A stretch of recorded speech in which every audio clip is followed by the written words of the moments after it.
All right, if you can grab your seat, and as you sit down, buckle your imaginary seat belt. We're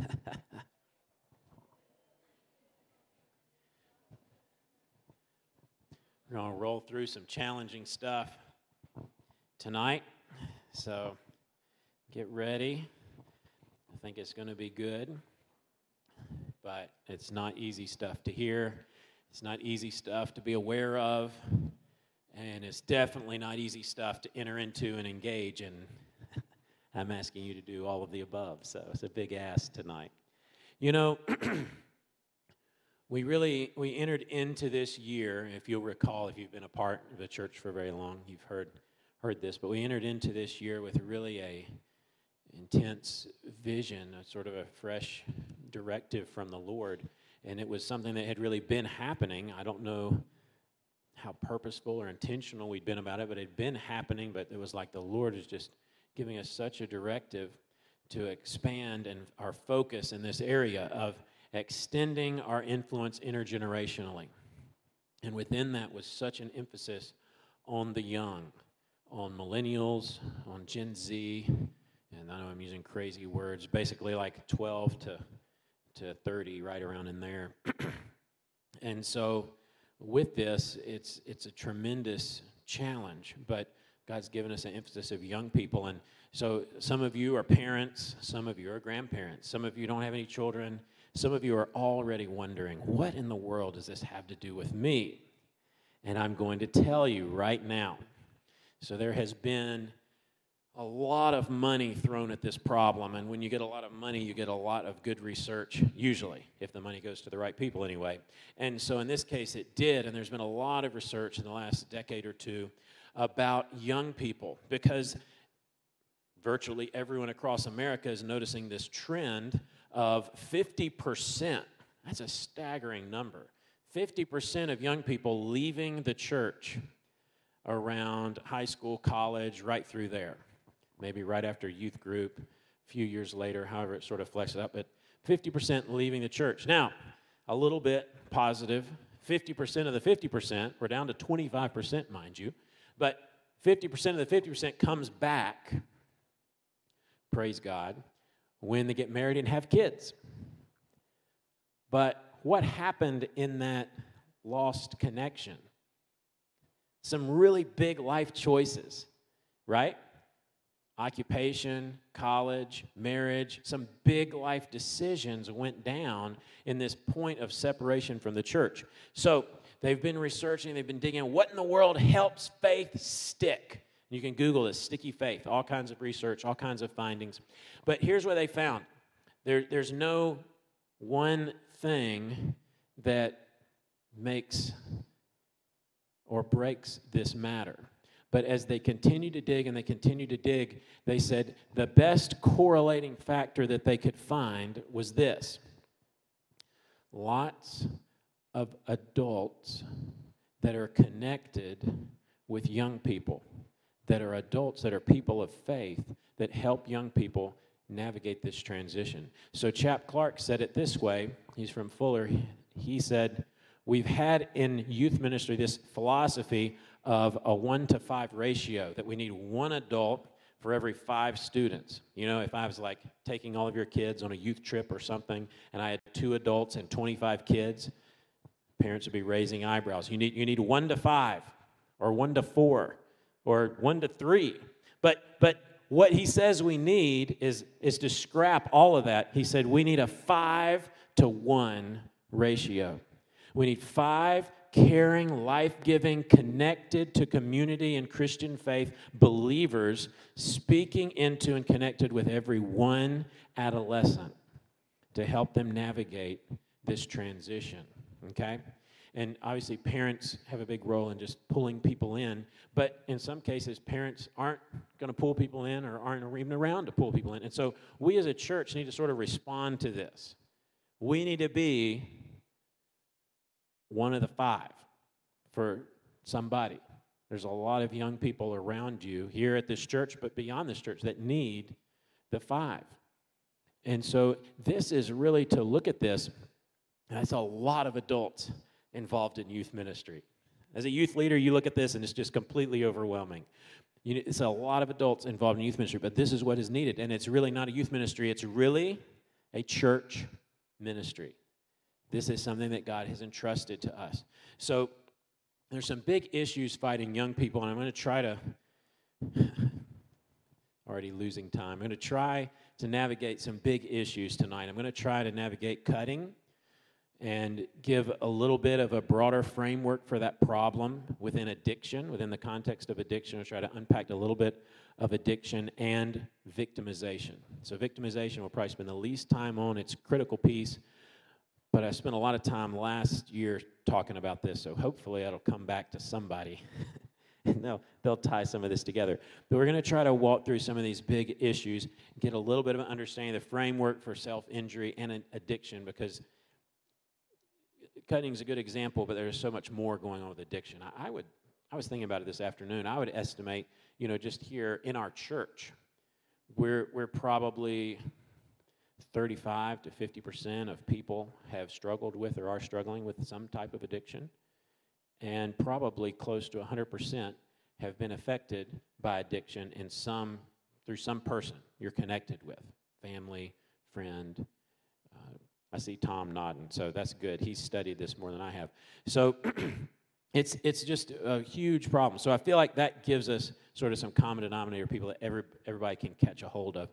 But I do want to hit the cutting piece because it's such a challenge, and it's probably one of the most misunderstood problems going on in young people's lives, because we hear this as adults, and we just kind of tend to go, what in the world? And then go to places that usually aren't correct after that. So we call it self-mutilation, just to go ahead and rock your world a little bit. We call it self-mutilation, but they call it self-preservation, self-care. So they're thinking about this obviously differently than we are, just by the language, right? So Marv Penner, fantastic guy, he wrote a book called Help and Healing for Kids Who Cut, and got to be connected with him at a conference. He's just an amazing guy. He spent probably over 40 years ministering to helping students. Highly recommend that book. And also a book called Help My Kids Are Hurting, that just gives a little bit broader, helpful tools for connecting with young people who are hurting. And so many young people are hurting. The pain is very diverse, but so many young people are hurting. So for young people, cutting is a way of staying healthy in their minds. And I'm going to try to unpack this so it makes sense. But this is really the source of connection and compassion for communicating with them about this. So most kids who self-injure, it comes down to managing chronic and overwhelming emotional pain through the use of a self-inflicted short-term physical pain. So they're using physical pain to manage emotional pain. The logic, however flawed, but the logic is that physical pain can be controlled while relational pain cannot. I cannot control the pain that my family, that my friends, that is being thrust upon me. I don't have any control over that. But this, digging this razor blade into my wrist, this I can control. So it's this sort of grasping for control. It looks destructive externally, but when they're caught in the cycle, they are truly believing that this is about self-care and self-preservation. So the other side of this is it's easier to self-injure and manage pain than it is to tell someone about pain. Why? Because you don't want to share your pain with someone else and have them be hurting, because you're already hurting enough. You don't want to invite more hurt upon other people. I would rather be the one hurting, would be a young person's perspective. I don't want to make someone else feel the way that people make me feel. Okay? So I've got to keep all of this, manage this myself, rather than burden others. They're hurting so much inside. So they feel like they're going to explode when this is just building up, and they start cutting to maintain some type of control and make that pain subside. It's easier to hurt myself and put myself in pain than express this pain to someone else and make them hurt.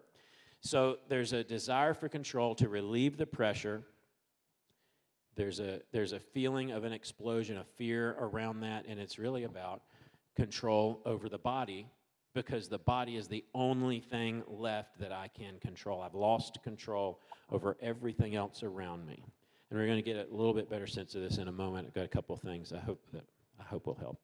Okay, so I've lost all emotional control, and I want to maintain some physical control.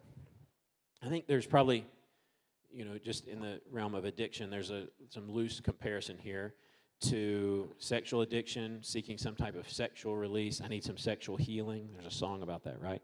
And so within that, there can be a dependence on that, a relief from physical pain through medicine, pop an ibuprofen or an oxy, or, all those different directions you can go there with strong pain relievers, or alcohol.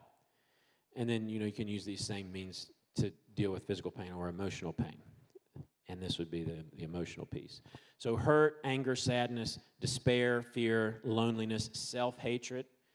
These are just some of the emotions, some of the things going on beneath these destructive choices. So, you picture a little girl with their sweatpants on and a bunch of Kleenexes with blood on them.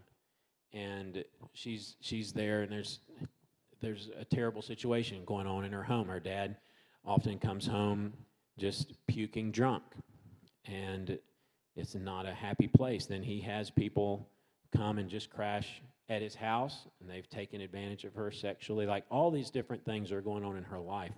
The safe place, even just closing her bedroom door of her home that feels like anything but a home, right? So this is the situation. Another little girl, the dad is so angry and just wants peace and quiet, and she has no idea what will set him off.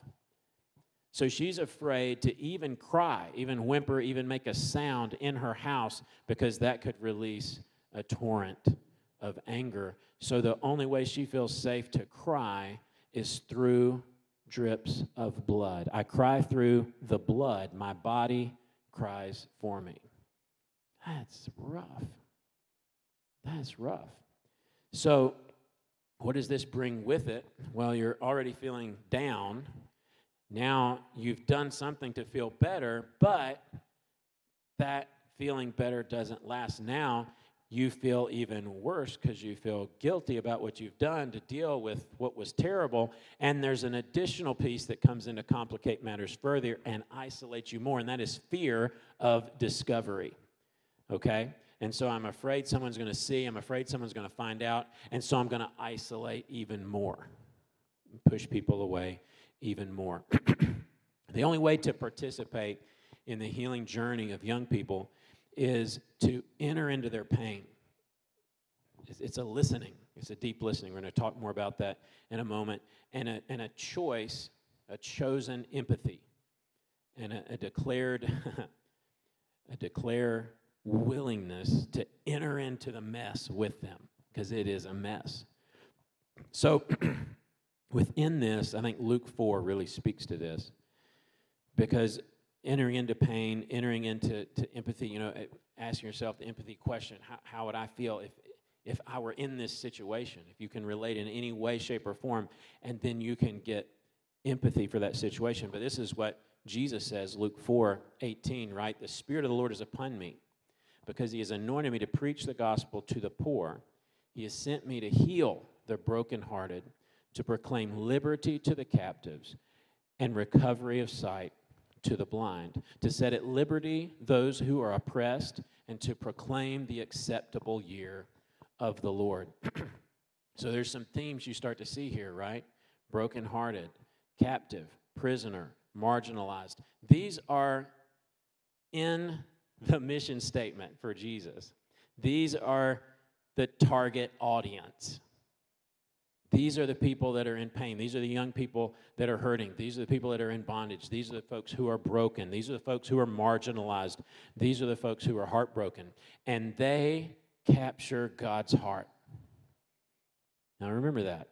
Because what do we learn in 2 Corinthians 5:19? We are ambassadors for Christ. That means we come here to the earth, to the hurting, to the broken, to the pain-filled, young and old, and we bring that same heart, that same compassion, that same empathy, that same true, genuine care.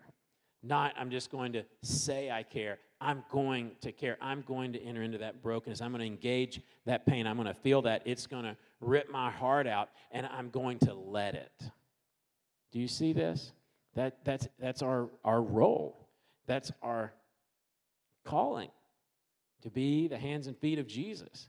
Now, we can't bring healing beyond the Jesus that we have inside of us, but that's the point of contact for so many of these young people. So, why is our role important?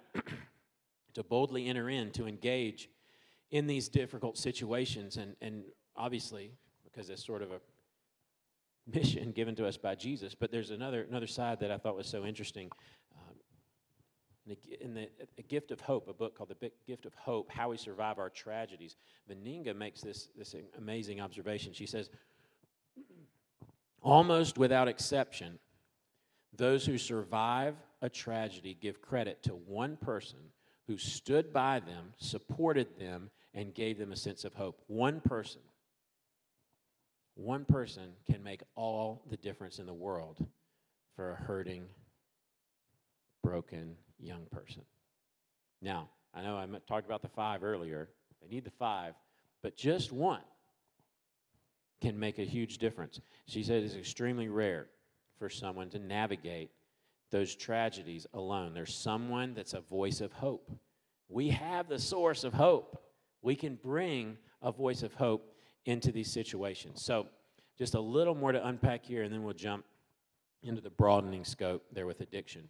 So cutting is not suicide attempt. That's something that can get confused with a lot. It is self-injury without the intention of committing suicide. So that's not really even on the radar. Cutters would actually say they cut to live, not to die. So there is an increase in suicide risk, right? That's easy to see, but it is not a suicide attempt. They're trying to change how they feel through hurting themselves. And most will tell you that it works, at least at first, or at least temporarily, right? We're going to get to the law of diminishing returns in a moment that you see with all addictions. The behavior is not about self-destruction. It's about trying to feel better. So there are cases within this context of self-punishment. It's a little bit distinct, but most is in this place of trying to feel better, trying to manage pain. Self-injurious view their actions falsely as solutions to a problem, not, unfortunately, evidence of a problem. So that is a key piece. They would say, I cut to make things better. And we need to understand where they're coming from. It's not, obviously we wouldn't say all the time, but I would say most of the time, it's not demon possession. So you've got the reference, I was looking at this just this week. You've got, right, the guy, the demoniac, the Gadarene, and he's cutting himself and he's possessed. And that, I don't doubt for a minute, but just basic logic says the fact that someone is self-harming and they were demon-possessed doesn't mean that everyone who self-harms is demon-possessed. Neither does it mean that everyone who's demon-possessed self-harmed, right? So that having been said, spiritual warfare is huge. There is something significant and negative and spiritual going on in these situations. I just wouldn't throw the demon-possessed label on everyone, okay? So there's an intense spiritual warfare. We know where this comes from, this sneaky stuff, right? The one who comes to steal, kill, and destroy. It's definitely sourced from the work of the enemy. I hope that makes sense. If you have a question about that, I will talk to you afterwards because I'd be happy to do that. I'm by no means the authority on this subject, so that's kind of from me. But I don't see it across the board in students that we've worked with or research. It just doesn't seem to be the across the board thing. Does that mean that they're not tormented? I think so. There's some heavy spiritual oppression and things going on, as I would say there are with lots of addictions, from alcohol to pills to so on and so forth, but I wouldn't say all those folks are possessed. So recognize the signs. What are you watching for? It's amazing how sneaky this stuff has gotten and how broad it's gotten. So literally, can you stand up for a second, Courtney? So Courtney's got this really cool hoodie on. I'm so glad I wasn't thinking anybody would wear a hoodie tonight. And what do you have here, Courtney? Hold up your thumbs. She's got thumb holes, okay? Now, this is cutting, actually defining style. Now, she's not cutting, but this is super cool. My wife loves the thumb holes, okay, so the sleeves don't come down. But where did that start? That started from kids who were cutting, who didn't want their sleeves to slide down and expose the scars on their wrists. So they cut thumb holes in their hoodies. She's showing you her wrist, so you know she's good. They cut thumb holes in their hoodies so that the sleeves wouldn't ride up. So, not saying that everyone, obviously, who wears long sleeve hoodies is cutting. She is not. But thank you, Courtney, for being an example there of the style. So it's actually, I think, affected just style and clothing. Long sleeves, obviously, people wear long sleeves all winter long, but long sleeves, when it's 100 degrees outside, that can be. You know, these are signs to watch for. Not saying that this is meanness. There are people that are just cold-natured. You've watched my mom. She wears all these blankets and things all the time. So, so it could just be a cold-natured individual. Scars, bruises, burns. You know, if you're in the home, you can watch for broken razors because that's one of the easy ways to pop a razor blade out of a razor. So you can watch for broken razors. Another piece with the wrist, can't do this very well, but a really wide, like I've got a watch on, but a really wide wristband can be used to cover up, so it can just be a cool wide bracelet, or it could be covering something up. So other sides just within the home, obviously I mentioned this before, but bloodied toilet paper, first aid stuff left out in the bathroom, knives, scissors, different sharp objects unexpectedly in a child's room or near the bed. So these are just things to watch for. I want to share one other snapshot, for lack of a better word. You know, this is a male and female issue. Statistics are a little higher with females, but it is a male and female issue, and it is across the board. So I know I painted a picture earlier of like what we would say is a highly dysfunctional home. It is not limited to those situations. So here's Andy, a classic, got it all together type of guy, athletic, handsome, 17-year-old, top of his class academically, maintains an active social life. He's got scholastics, he's got sports, all these things going on. He's doing good. You would never guess that the last 4 years he's been regularly cutting, burning, and bruising his body without anyone finding out. He's hidden it well. Andy came in and because he was discovered by the coach of the basketball team that saw bloodstains on a T-shirt, started asking some questions, and said, you've got to get help. So as his story unfolded, you find out that the family is perfect like Andy. What's in the world is wrong with his life? The dad's a successful businessman, high profile in the community, self-made man, migrated to America in his early 20s, had nothing, and now is in this place. So dad seems to be doing great. Hard work and perseverance made him successful. His mom's a bubbly socialite, outgoing church volunteer, all of this working with a school. They live in the upscale suburb where success is measured by the size of the pool in your backyard. This is the life he comes from. So what would this guy living in this fairy tale, why would he hurt himself? Why would he self-harm? And so here's an entry from his journal, and this just helps light this up for me, as I hope it does for you. I'll never be good enough. Not sure why I even bother trying. I can't handle feeling like a loser every day. I'm not sure I deserve to be in this family of amazing people. Maybe if he'd just show up to one of my games sometime, he could be happy with me. And then another negative term. We're streaming, so I might get in trouble. It'll never happen. Who am I trying to kid? So this is a picture of the inner turmoil. So we would look at this kid's life and say, what, do you have to be frustrated or upset? But we've got to enter in. We got to go deeper. You can't just look and say, well, there's no reason for you to be acting this way. Everything's great for you. We've got to go deeper. We've got to try to enter in and discover where is the pain, and then we've got to empathize with that pain. And if we look at this and we say, man, I'm just barely getting by from month to month, you at least don't have to worry about money stuff, that doesn't help you enter into the pain. That does the opposite. That creates a barrier. That creates an obstacle to empathy. That creates an obstacle to a true relationship where you can empathize with this individual. So we want to wade in. Now, another piece that we need to be aware of, and I think helps us see how this can really get started. So the average age for self-injury onset is 14. So this is young people, right? And a fellow named Gid, did a lot of research with adolescents, how they develop neurologically. And he basically says this, that neurologically they're incapable of, and here's the keyword consistently, incapable of consistently processing the what will happen next questions. Now, that doesn't mean that they never get it right. It just means it's not consistent. So they might get it right. Oh, this is going to lead to this. This is going to lead to this. This is going to, and you're like, oh yeah, they're growing up. And then all of a sudden, this is going to lead to this. You're like, no, that's not.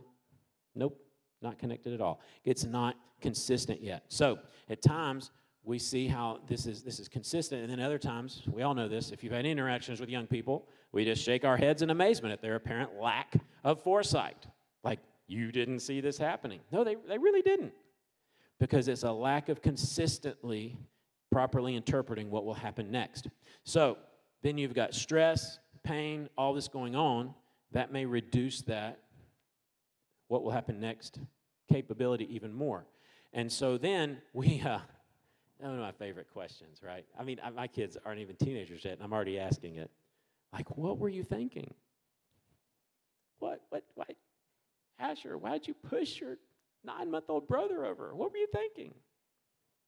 You know, and it's just not a super helpful question.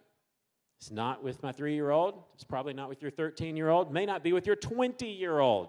This doesn't kick in until like 20s. Okay? They may genuinely not know what they were thinking. Their thinking may have just been totally flawed and disconnected. And that doesn't mean it's always going to be that way by any means. But what we need to do is help them make this connection between consequences and choices. And it doesn't help when we have the lawnmower parental generation that tries to get rid of all consequences. So we want to help connect consequences with choices. Don't protect them from all the consequences from their actions to make life easier, because it cripples them of understanding and growing in this understanding of this important reality. Now, there's this progression from childhood to adulthood, okay? And it doesn't go like this, linear. 1, 2, A, B, C, however you would think of linear. That's not how the progression from childhood to adulthood goes. Adolescence is the bridge. Now they've making the bridge bigger and bigger and bigger. There's early adolescence, there's middle adolescence, there's late adolescence, but it's a bridge to adulthood, okay? And what that means is not that students are just walking progressively across the bridge. They're walking over here, and they're like, yeah, I can do this. I can think, I can process. I'm like mentally there with mom and dad. I'm as smart as they are. They have those moments, right, where they're really processing, really grinding, really cranking it out. And then pain and big and difficult comes along. I don't want to be here. I don't want to go that deep into it. I'm going to run back over here, because this is easier to process from a child's brain than an adult brain. So I'm going to run back here. Does this make sense? And this is where young people go. See, if you're over here, we're going to talk about this more in a moment, but you start to connect things, and you start to see themes. Over here, it's more isolated events.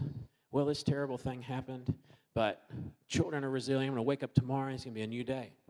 But over here, I'm like, well, yesterday had this happen, and the day before that had this happen, and the day before that had this happen. You know what all these things have in common? I was called an idiot, or I was the loser, or I was sad. I must just be a sad person. Do you see? And so it's not fun over here. It's more difficult. So we're going to flee back over here when things get really, really difficult. Technical word here is integrated personal history. So you've got all these different events in life that are generating loneliness, for example, or and you link them together, and then this becomes the thread that ties together your life story. I was lonely yesterday. I was lonely the day before that. I was lonely in this situation. I was lonely. I must be a lonely person. So do you see how then this is then becoming part of your identity is formed here around inadequacy or fear or shame because you're tying these things together in your integrated personal history. Who am I? Right? This is the question adolescents are asking, and they could come up with a very distorted view of that if their life is terrible and they're tying these events together to define themselves. We can all see this isn't a huge leap to get there, right? I'm called a loser every day. Well, maybe it's true. Dad was never there. I was last picked for the team. I got bullied. The teacher called me stupid. Mom drank too much. I was sexually abused by a babysitter I should have been able to trust. Here's what I'm looking. Here's my life story. I'll tell you who I am. I'm a loser. I'm unlovable. I'm incapable of healthy intimacy. I'm unworthy. I'm stupid. I'm disgusting.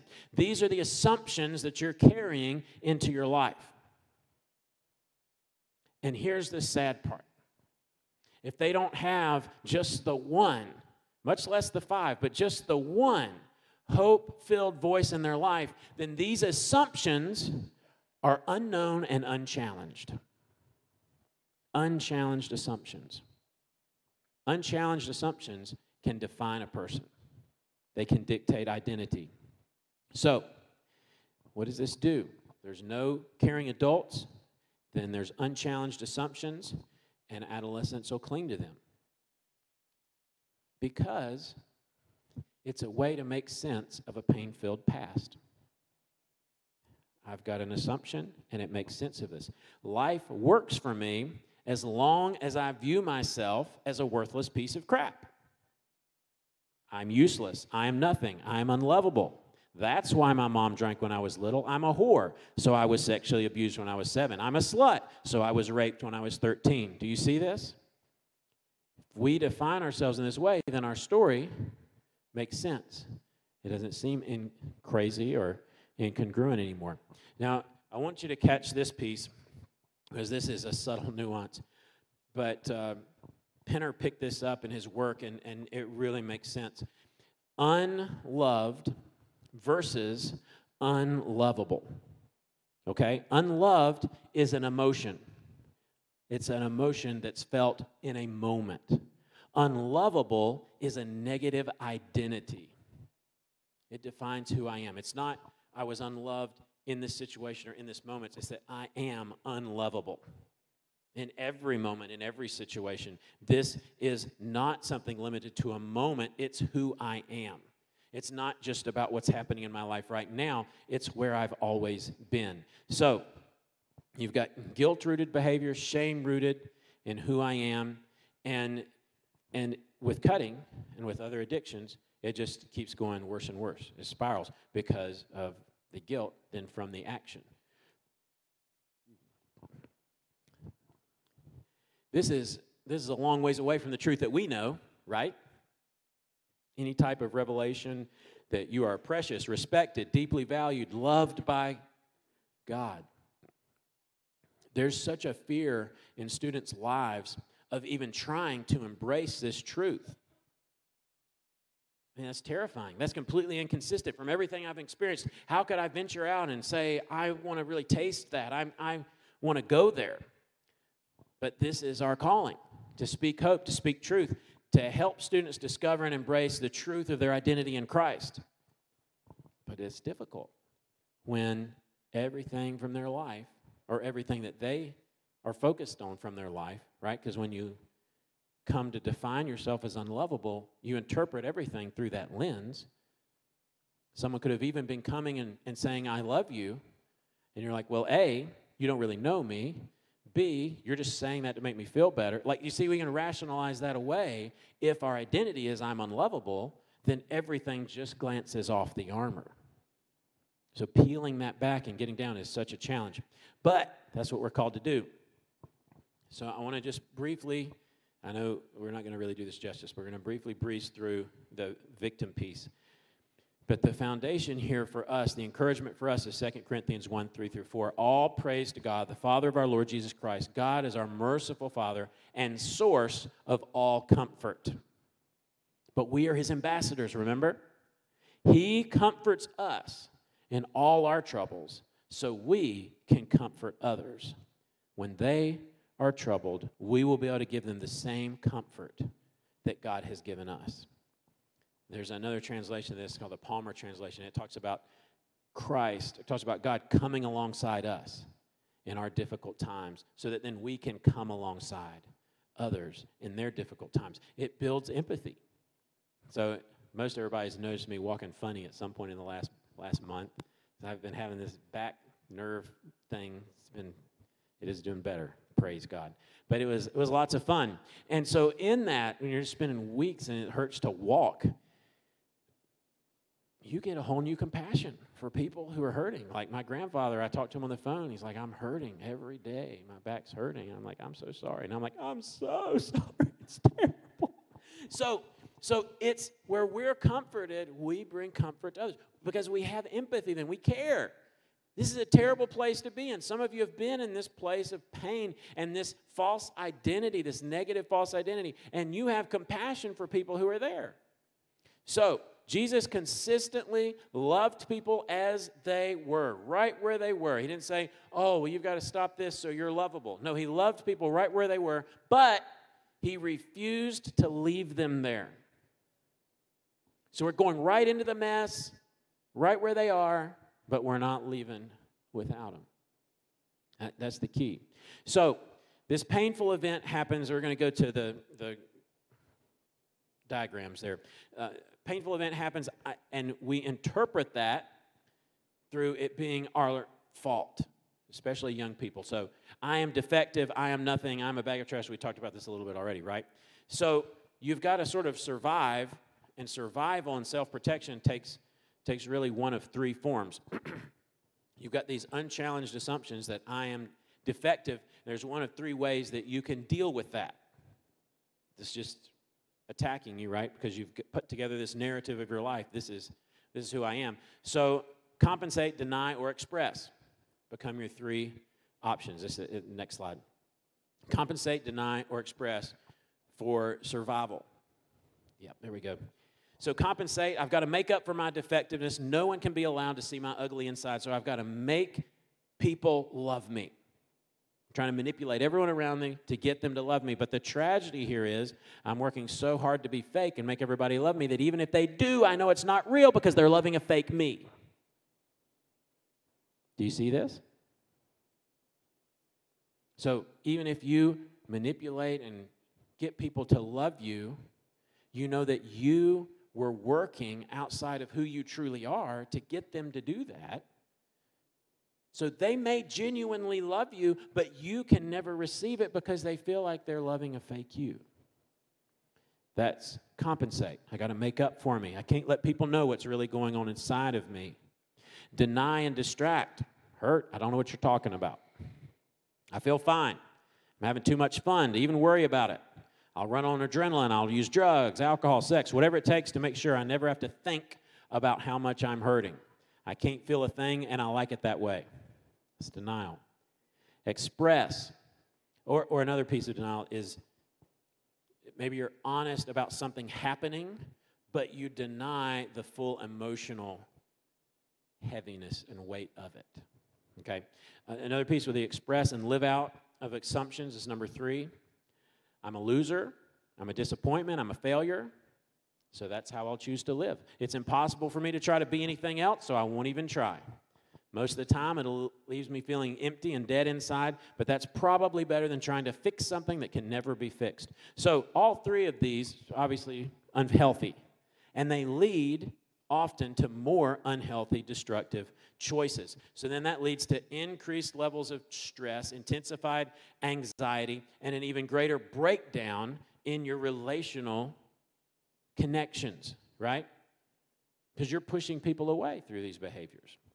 You're not letting them in. So your important relationships are breaking down. And while this is happening, the pain is just multiplying more and more and more. And as this stuff's breaking down, it's like a self-fulfilling prophecy, right? Oh, I knew it. I was a hopeless loser, and now look. They turn their back on me. You know, they're not going to say, well, you pushed them away. No, they turn their back on me. I am unlovable. I am repulsive. So then the cycle continues, and the negative is confirmed. If you can put the rest of the diagram up there, just so folks can see all those pieces. You've got the guilt, the failure, the stress, the negative emotions, all being reinforced. I knew I was defective. And then you're living life basically assuming more bad things are going to happen. Well, guess what? If you're looking for bad things to happen, you're going to find some. We live in a fallen world, so it's an increased vulnerability, and this cycle keeps going around and around and around. But I want to mention two things about the cycle. It's not going around and around like an amusement park carousel, where it's just consistent, same speed, same circle. No. It's going around and around like a tornado that's spiraling downward in tighter and tighter circles, okay? The space is shrinking and the pace is quickening. And two things will happen. One is a total loss of any sense of control, right? So we're cutting to feeling control because we've lost total sense of control. Second, as this circle becomes tighter and tighter, the space becomes more and more restrictive until there's room for two, room for only one. Okay? So there's no one else that can get into this space. It's just you and your problems. And the despair of being in a lonely and chaotic place, what does that mean? That means you're going to turn to increasingly desperate measures for survival. So now I want to look at sort of this cycle of addiction, how this works. This is not an exhaustive look at addiction, but just to give you a little bit of a framework. Key piece for addiction is lost ability to choose not to do it.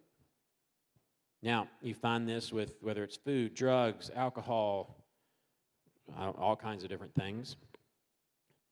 Lost the ability to choose not to do it. If people are honest, this is sort of a common denominator of addiction. It doesn't start that way. Oh, I don't want to be able to choose not to do this. No, it starts with pursuing pleasure, right? You see the TV ad, there's the people drinking, and it's this amazing community, all these beautiful people, they got awesome clothes, and that's a pursuit of pleasure. It's a picture of pleasure, fulfillment, happiness. And so we are pursuing that pleasure, and then we're sucked in and lose the ability to choose. Proverbs 14:13 and Jeremiah 2:13. Proverbs first up. There is a way that appears to be right, but in the end, it leads to death. This looks like a wonderful path, but in the end, it leads to death. We believe we found a good path. We're taking care of ourselves. We're managing pain, but it's only when it's too late that we discover our chosen path leads to a disastrous end. Jeremiah 2:13, my people have committed two sins. This one's a little more intense. Be sure you grab a hold of this. My people have committed two sins. They have forsaken me, the spring of living water, and have dug their own cisterns, broken cisterns that cannot hold water. So they've forsaken God, and they've dug their own cisterns. So the cisterns, that's about holding water. So God's people ignore the source of living water. They ignore Him, the unending refreshment. That's sin number one. But then secondly, instead of enjoying the free gift, they've tried to quench their thirst by stubbornly taking things into their own hands. I'm going to build my own cistern. Yes, it's broken. It's not going to work. It's not going to measure up. But I'm going to build my own cistern with my own hands. What makes the cistern attractive is that it's mine. I'm not dependent on anyone else. I'm independent. The problem is it can't hold water. So students think, and adults, they think they've found a solution to their deep problems, and it works in the short term, but in the long run, destruction. So I no longer feel like I am a choosing person when I'm no longer able, and this is a key piece that's super confusing, so grab a hold of this, when I'm no longer able to disconnect the behavior from the goal. So there's a goal I'm trying to achieve, and I'm no longer able to disconnect the behavior from the goal, whatever I'm trying to achieve. So addictive behavior, once you get to the addiction cycle, once you get to addiction, it's always about maintaining. It's never about achieving something. It's just about maintaining. So once you become addictive, it's disconnected from the goal. It's just a behavior that's just happening. So the addict is no longer able to connect the behavior to the actual goal that was originally their intent in the behavior. So the first key is to connect the activity with the goal because it's become disconnected. Connect the activity with the goal. So one way to think about this is if you draw a horizontal line, and the above is positive emotions, the below is painful emotions, feeling pain. So, most people go through life, right? There's some above, some below. Kids in these vulnerable addictive behaviors, they live below the line. They don't feel like they're ever getting up there into a happy place. They're living below the line in a dark, depressing, and dismal place. So something comes along, they stumble upon it, some activity, there's all kinds of things, but some find cutting. Maybe they had a friend who said this helps, whatever the situation, they've stumbled upon this.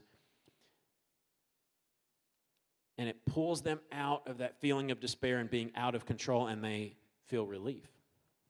And they feel okay, even for a short period of time. But then the feeling okay, the feeling relief wears off, and you're plunged even deeper down in despair when the high wears off. And now you've got what we talked about earlier, right? This additional guilt, shame, fear over what's been done and being discovered. Now I feel even worse. Can't believe I did this. What was I thinking? But there's a memory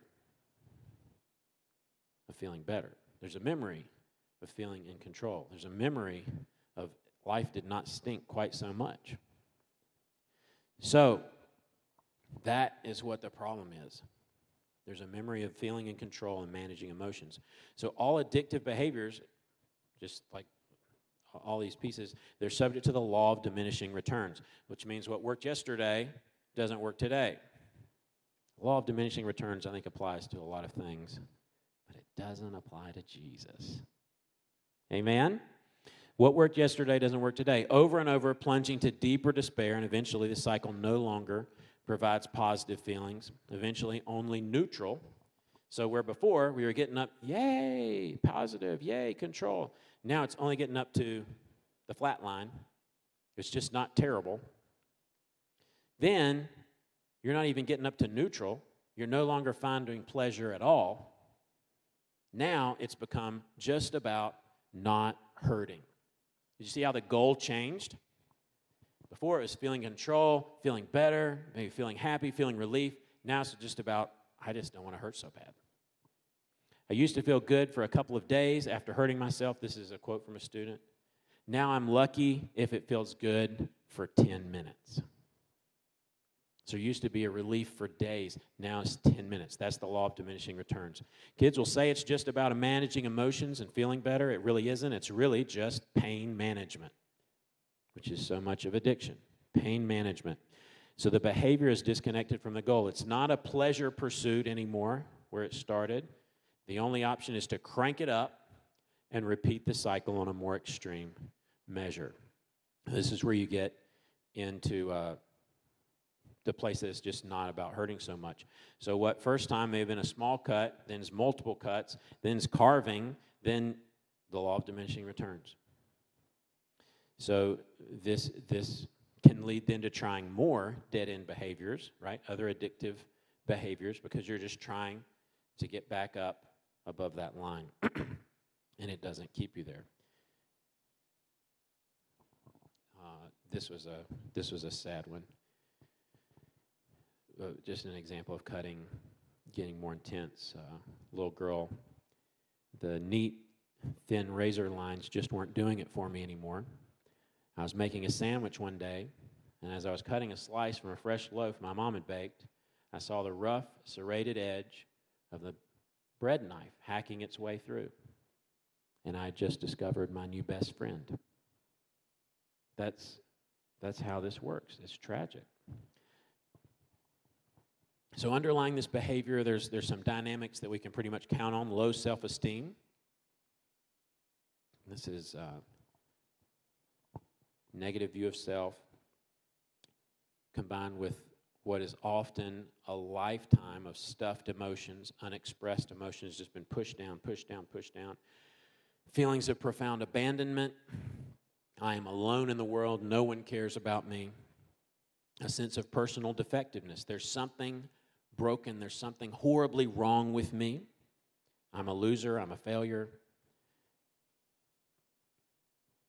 I'm still nothing but a mistake.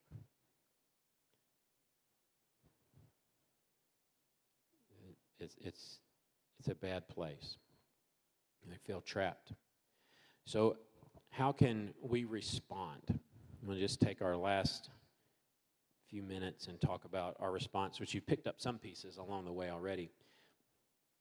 We, as believers in Jesus, we are committed to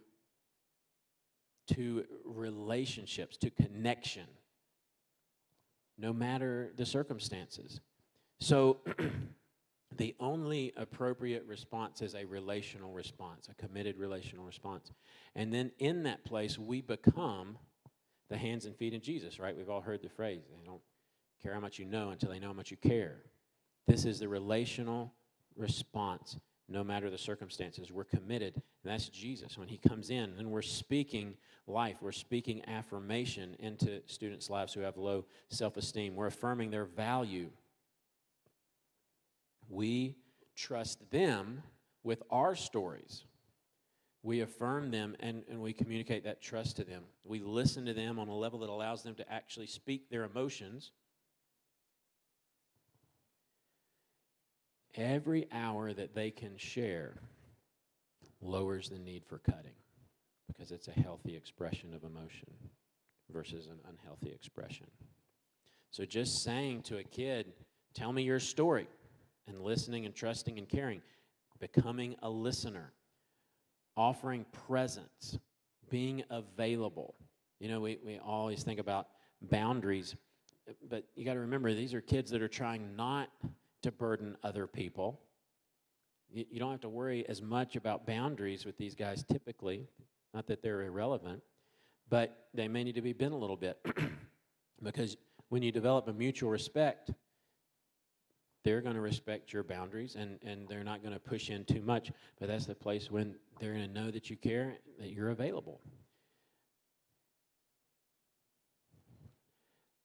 This is an odd one, maybe. It's about being real, though, a personal defectiveness, that we're able to be transparent, that we don't have it all together, you know, that we aren't perfect, that we have needed the grace of God. That opens up a place of we're accepted by him, so you can be too. Even though you feel broken and unlovable, you can be accepted and loved by Jesus. We are his ambassadors when we listen and don't judge. So we want to speak hope. We want to speak of their future and what we see in it. Call it out. You can get prophetic things, but you don't have to have that to call out a hope-filled future. So we want to be trustworthy. We want to be open. We want to be authentic. We want to hold things in confidentiality. With the active listening piece, we want to listen not just to words, but to emotions. We want to listen with our eyes and see what their body is communicating. So we want to really go into a place of deep listening and respond to that appropriately. So when you have the horror and shock, you did what? You know, it's easy to overreact and go into almost a panic, and we want to have a controlled response, this non-judgmental, but is responding to the emotions, not passing judgment, but responding to the pain maybe more than the behavior, because the behavior you may struggle to respond to in an encouraging way, but the pain you can. So finally, with listening, be comfortable with silence and let your body show that you're listening. You know, you've got lean, engagement, eye contact, all those pieces. Be prepared for hearing the intense, the crazy, but just keep listening. It's hard. Just keep listening and don't react and go crazy. Isaiah 53, I'm running out of time, but Isaiah 53, I would encourage you to read in the Message translation. Isaiah 53 in the Message is so powerful to speak to this. It connects with students that are dealing with pain and that are expressing that pain through cutting. That he was bruised, so I don't have to be. I don't have to do this. He's borne this upon himself. His body was beaten for me.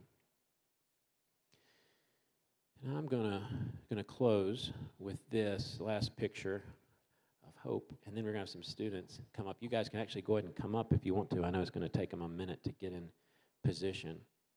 So we looked at this terrible downward spiral of victimization, and I want you to see Cal McFarland sort of put this together, a hope-filled alternative, if you will.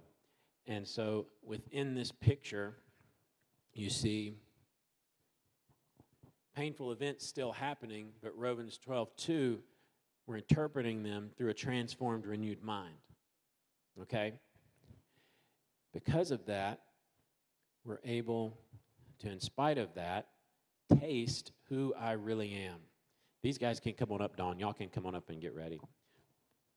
Just a taste. Maybe I am loved. Maybe I am accepted. And then through that, you see an empowered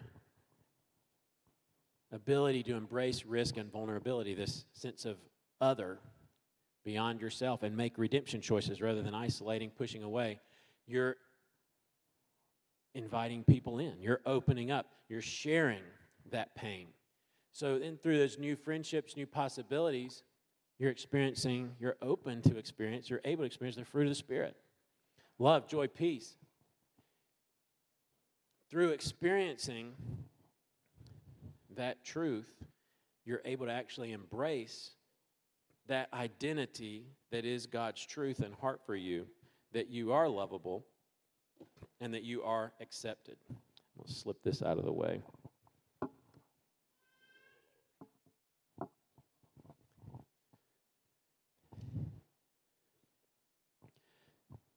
So God has placed us in students' lives and people's lives that are wrestling with this stuff to bring freedom for us, to bring freedom forth. Galatians 5:1, stand firm then in the freedom. It is for freedom that Christ has set us free. And it's not a freedom just for us. It's bigger than us. And we can bring that to students who are hurting. And they can be transformed. So, despite the brokenness, we can experience peace and we can share that peace. And whatever brokenness that you have experienced is a testimony that you can experience and that others can experience the peace of God. So I think these guys are almost ready, and they're going to treat us. These guys have been working on a song in their elective that they wanted to share with us, and it was just so appropriate. I don't think there's any way that this was all planned, but it's so appropriate, the song that they're going to sing. And so I just invite you to join with them. You can stay in your seats, but feel free to join in with them in this song. Very appropriate ending for the night. And I'll be around if anybody would like prayer or have a question about anything. Praise God. We've been practicing for 6 weeks this song called Joy, which the first line is, there's beauty in my brokenness, and I know that the Holy Spirit sort of put this together. He knew Luke was teaching tonight. He knew we would be singing tonight, so I think it's really appropriate to just point out and give God glory for how he's brought this together.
Yeah.